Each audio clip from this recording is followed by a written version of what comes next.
Good evening, ladies and gentlemen. It's a great pleasure to be here with you all today. I want you to temporarily put aside the image of physical conflict that the title may have brought to your mind. Today, we're not talking about battles fought with weapons and fists, but battles of a different kind. Battles that we face each day in our lives, with our adversaries, our challenges, our fears. And the strategies that I'm about to share with you are not about belligerence or hostility. They're about strength, wisdom, and strategy. The world likes to tell us that strength is about power, about fighting back. But I'm here to tell you that sometimes true strength lies in not fighting at all. On that note, let's dive into our first strategy, avoidance. It may sound passive, even cowardly at first, but let me assure you it is far from it. Avoidance is not about running away, it is about strategic withdrawal. It's about recognizing the battles that are worth your time and effort. We all have the same 24 hours in a day, and where we choose to invest our time and energy defines who we are and what we become. In life, you'll come across people who drain your energy, who derive pleasure from conflict.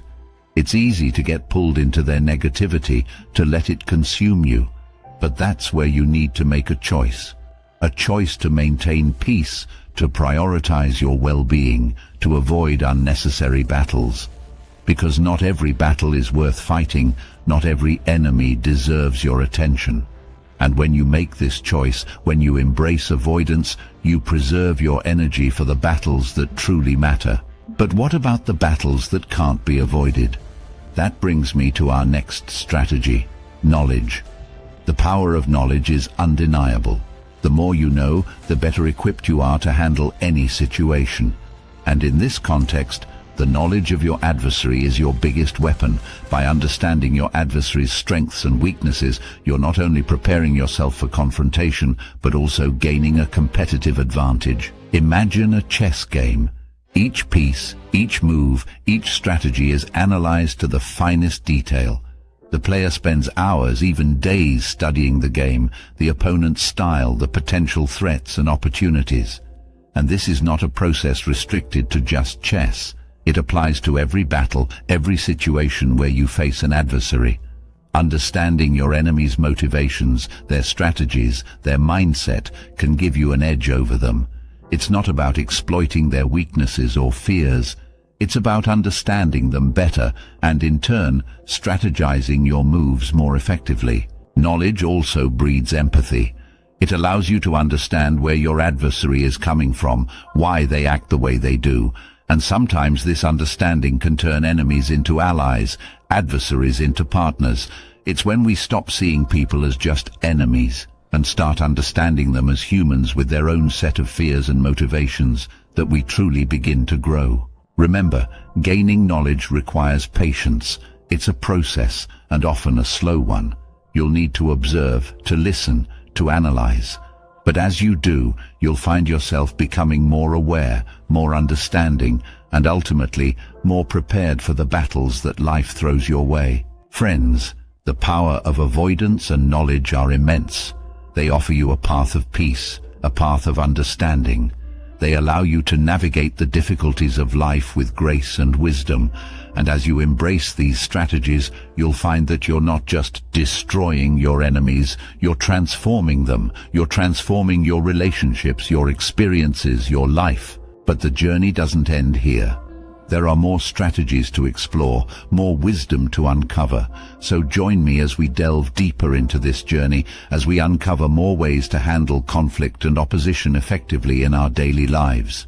Stay tuned, stay focused, and remember, the greatest victory is the victory over self. Diving deeper into our journey of transforming conflict, let's talk about a strategy that is as old as time itself, yet as relevant as ever.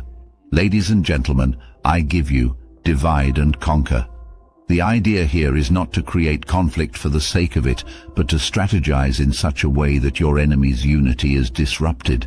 It's not about sowing seeds of discord, it's about subtly highlighting the differences and disagreements that already exist. Such divisions can be in the form of differences in opinion, hierarchy, or interest among your adversaries. Highlighting these differences can cause internal disputes that can distract and weaken your enemy. Imagine a rope made of several strands. When the strands are together, they're strong, but when they're divided, they're easier to break. This is the essence of the divide and conquer strategy. But to use this effectively, you must have a keen understanding of your adversary's dynamics. This again emphasizes the importance of knowledge. Knowing the weak links in your enemy's alliances, identifying potential cracks that can be widened, can give you a strategic advantage. But remember, this isn't about manipulation, it's about strategy. The purpose of this strategy is not to fuel discord, but to prevent a larger conflict. It's a preemptive move. By effectively using this strategy, you can weaken the collective strength of your adversaries, making it easier for you to navigate the situation without direct confrontation. Now, ladies and gentlemen, the last strategy for today is one that requires wisdom, tact, and a lot of courage: deception. Now, before you raise your eyebrows at the term, let me clarify. I am not advocating for dishonesty or unethical behavior. What I'm referring to is the strategic use of information and perception to keep your adversaries off guard and gain an upper hand. The art of deception is all about making your enemy believe what you want them to believe. It's about controlling the narrative in such a way that it leads your enemy to the conclusions you want them to draw. It's about staying one step ahead. In an adversarial situation, your enemy is constantly trying to predict your next move, to find your weak spots, to anticipate your strategies.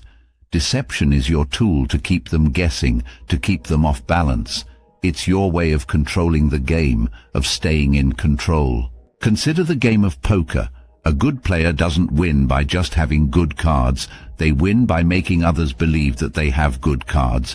They play with their opponent's perception, their assumptions. They know when to bluff, when to hold back, and when to go all in.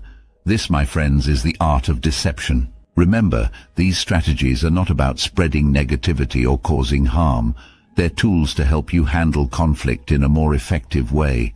These are strategies of the mind, strategies that rely on your mental strength, your wisdom, your ability to keep a cool head in the face of adversity. And as we wrap up this part of our talk, I want you to remember, every battle is not fought on a battlefield. Every victory doesn't require blood and sweat. Sometimes the greatest victories are those that are won without a single blow being dealt, without even letting your enemy realize that a battle was fought. And these strategies, these tools, are your keys to those victories. Dear friends, as we continue to explore more, always remember that these strategies are not to encourage enmity, but to foster a sense of understanding and controlled handling of adversarial situations.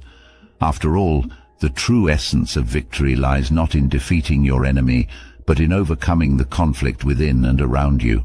So stay tuned for more insights as we go further in this journey of wisdom and strategy. To be truly victorious in the face of conflict, we need to embrace these strategies we have discussed not as weapons, but as shields. Shields that protect us from unnecessary confrontation, shields that preserve our peace, our dignity, our humanity. But most importantly, these shields can help us transform our enemies into allies, our adversaries into partners, our conflicts into opportunities for growth. However, it's essential to remember that these strategies are not meant to exploit or harm others. Instead, they should be used to foster understanding, peace, harmony, and mutual growth. True victory is not about defeating others, but about overcoming our internal conflicts, our misconceptions, our prejudices. Let's remember this as we strive to apply these strategies in our daily lives. And remember, the real victory is not just defeating your enemy, but in converting your enemy into a friend. Conflict is natural in life, but how we deal with it makes all the difference. It's not about being destructive, it's about being constructive. It's not about causing harm, it's about fostering harmony. I hope these strategies will inspire you to handle your adversarial situations with wisdom, patience, and magnanimity. I hope it helps you transform your battles into victories, your enemies into allies, your adversities into opportunities for growth. Remember, the true power lies not in your ability to defeat others, but in your ability to win hearts, minds, and respect. As we conclude today's talk, I would like to leave you with this thought.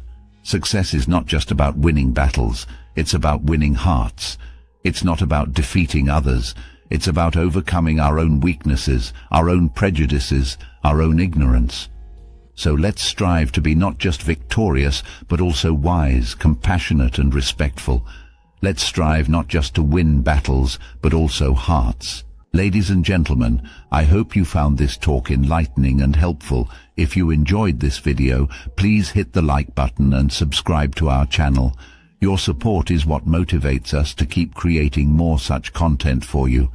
Join us again on this journey of wisdom and strategy, where we explore ways to transform conflict into opportunities for growth, adversaries into allies, and battles into victories. So until next time, stay strong, stay wise, and remember, the greatest victories are those won without a fight. Thank you for watching, and I look forward to seeing you in our next video. Stay tuned, stay inspired.